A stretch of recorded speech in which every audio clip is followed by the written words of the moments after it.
Our society and most doctors and therapists talk about depression as though it were this problem, this condition that needs to be solved. But that's not actually what depression is at all. Depression is a survival response. It actually serves a very important function in the brain.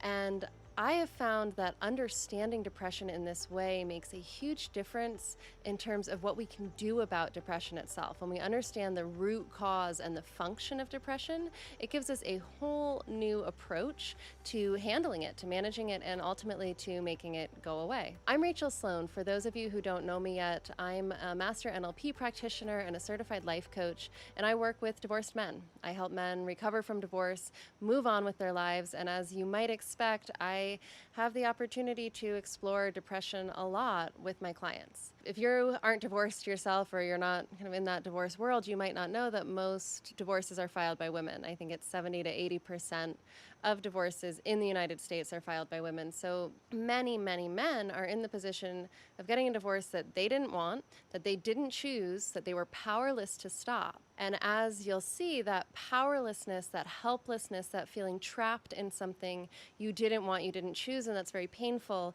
is perfect recipe for depression. In fact, it's almost impossible under those circumstances for the brain not to experience some level of depression. So I've had the opportunity to explore and understand this topic with my clients, and what I've found is that understanding depression as a survival response is critical to helping my clients move out of and past that depression.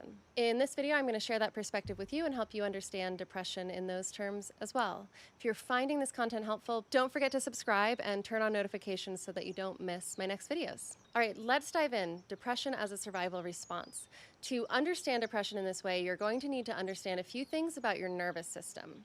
So the nervous system has a lot of jobs, but we're really going to just simplify it into a three-part model.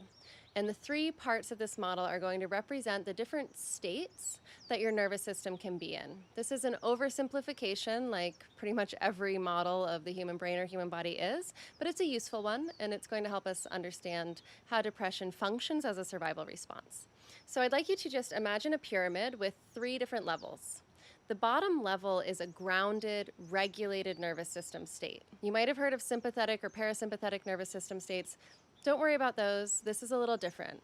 That regulated nervous system state is actually a back and forth, a constant fine-tuning and adjusting of your responsiveness. So sometimes you're more in the parasympathetic, that rest and digest, the calm, that's the nervous system state that helps you digest your food and perform bodily functions and sleep. But we also vacillate into some sympathetic activation, right? That's the nervous system state that lets you be more active, take action in your life, solve problems, achieve things in your work, build healthy relationships. So that baseline level of our pyramid is a well-regulated nervous system that's constantly making all these little fine-tuning adjustments so that you can function, that you can thrive in your day-to-day life. But when there's a threat, when something comes at you and it's dangerous, the nervous system moves up into the second level of that pyramid, and that state is fight or flight. Right? That's probably pretty familiar to you. You know what that's like, right? That's adrenaline, that's cortisol, those stress hormones start flowing, and your nervous system is preparing you to take action, right? To fight back or to run away. Most of us are very familiar with fight or flight. But there's another nervous system state above that, and that's in the top of the pyramid. That's the freeze state. Now, if you've heard of freeze, it's probably in the context of trauma. And that's maybe the simplest and easiest way to understand freeze. It's basically when you can't flee and you can't fight back, when there's a threat that you can't get away from or do anything about, your brain takes you into freeze. And it's honestly kind of a brilliant thing that the brain can do because it saves you from devastating psychological impacts of traumatic events. So common examples of this, if you're in a car accident and you're trapped under the car and you're terribly injured and you can't get out. If you are being tortured, if you're in a war zone and you're captured and you are literally being tortured and held and can't get away. Or if you're a child and you're being abused by an adult, you can't do anything about it, you're too small to fight back, you're too slow to flee. Those are all examples of where you are in physical danger, you're being hurt, you're being injured, and you can't protect yourself. So what the brain does is it shuts down.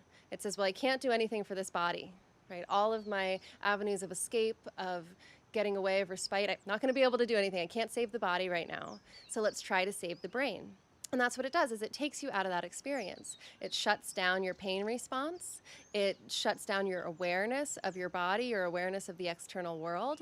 And everything basically goes into a still, quiet, dead, numb state where the brain is hoping that if you can just survive this, if you cannot die, maybe the threat will go away on its own and it'll be safe to come back out. And so that's the classic example of a freeze experience. But just like there's different degrees of a fight or flight reaction, there's also different degrees of a freeze response. So anytime that you feel powerless, helpless, trapped, overwhelmed, all of those feelings are a degree of freeze.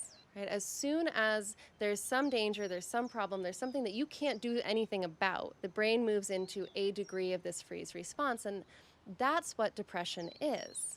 Depression is a numbing. It's a turning off of emotional sensitivity. Essentially, depression is protecting you from the threat of your own emotional pain. And I think that's why I see depression so commonly among the divorced men that I work with, because they have just been thrust into these incredibly painful emotions, intense grief, intense loss, shame, guilt, regret, resentment. Like there's so much, and it's often too much. And most people honestly just don't have the skills or the knowledge or the information they need to properly process and regulate their emotional experiences. It's not something that we learn. It's something we should learn. We should all learn it in preschool, but we don't, right? So especially for men who, really throughout cultural conditioning, throughout their whole lives have been taught that their emotions don't matter, aren't important. They should be strong. They should be stoic. They should be tough. Men don't cry. Right? Men have learned to really tune out their emotions anyway, for a lot of them. And then they're confronted with a divorce after 20, 30, 40 years of marriage, of partnership, and they're alone. And now these emotions are too much. They're too overwhelming. You can't get away from them. You can't shove them down. Right? And everything they try doesn't work. They can't flee the emotions and they can't fight them.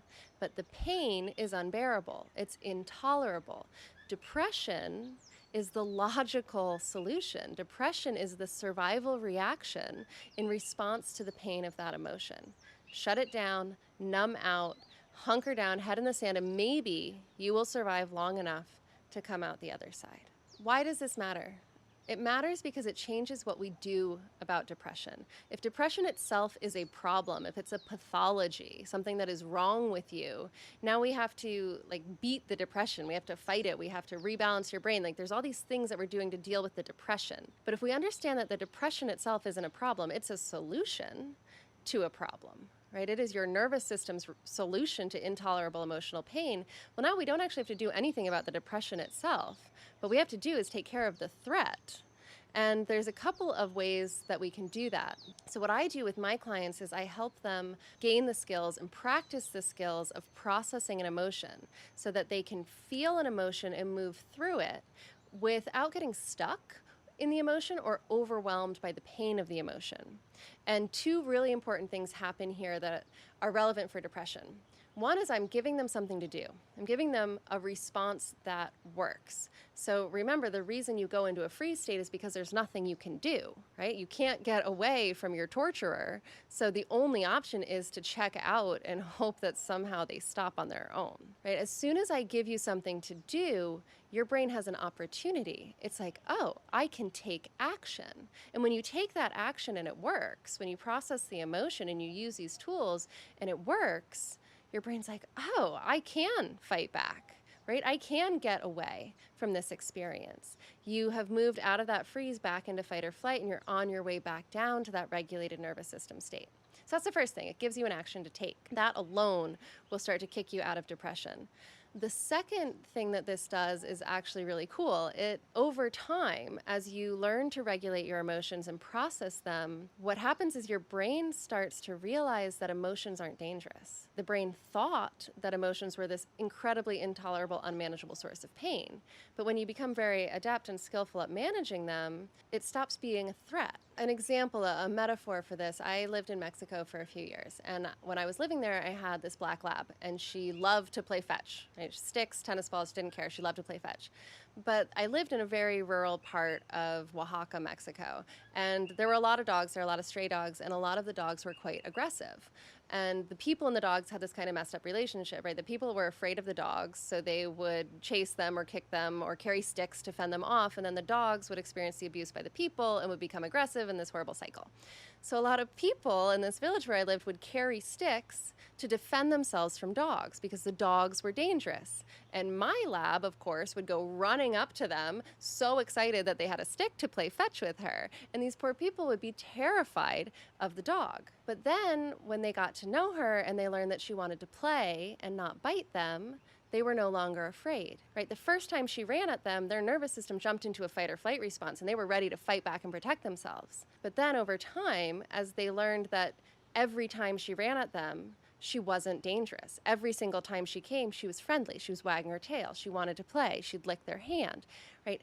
With enough repetition of the experience of the friendly dog, they stopped having that nervous system response. Now when they see her come running at them, they're excited to play with her. They stay in a regulated nervous system state. Same thing happens with your emotions, right? As you learn how to manage them, how to handle them, that they aren't dangerous, now you can feel them without your nervous system ever exiting that regulated state. So you can feel grief, you can feel shame, you can feel anxiety or guilt or resentment, and you can stay in the bottom of the pyramid. Your nervous system stays regulated. You don't move into fight or flight, and you never move into that freeze or into that depressed state. So that is the ultimate cool thing about understanding depression in this way, is when we stop trying to solve the depression and we start trying to solve the threat, we can not only move somebody out of the depression itself, but we can also start to eliminate the need for them to ever go there in response to their own emotions again, simply by giving them the tools to process and regulate their own emotional experiences. Now, the how of doing that is beyond the scope of this video, but I have made some videos on this topic.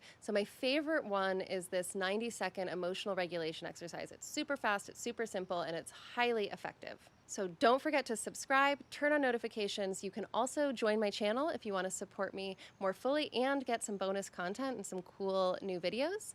And in the meantime, go check out this 90-second emotional regulation exercise. Whether or not you struggle with depression, this exercise is going to revolutionize how you work with and manage your own emotional experiences. Thank you so much for joining me. I'll see you in the next video. If you found this video helpful, then you have to check out my free masterclass, How to Take Back Control of Your Life After Divorce. In that hour-long masterclass, I go into way more detail than I can cover on these YouTube videos about how specifically to start to heal, to stop the painful emotions, regain your confidence, and take back control of your future. I break it down into steps and give you a lot of actionable items that you can start using right now today to start feeling better. You'll find the link in the video description below under free masterclass, How to Take Back Control of Your Life After Divorce. I hope to see you on the masterclass and in the next video here on YouTube. Thanks for watching.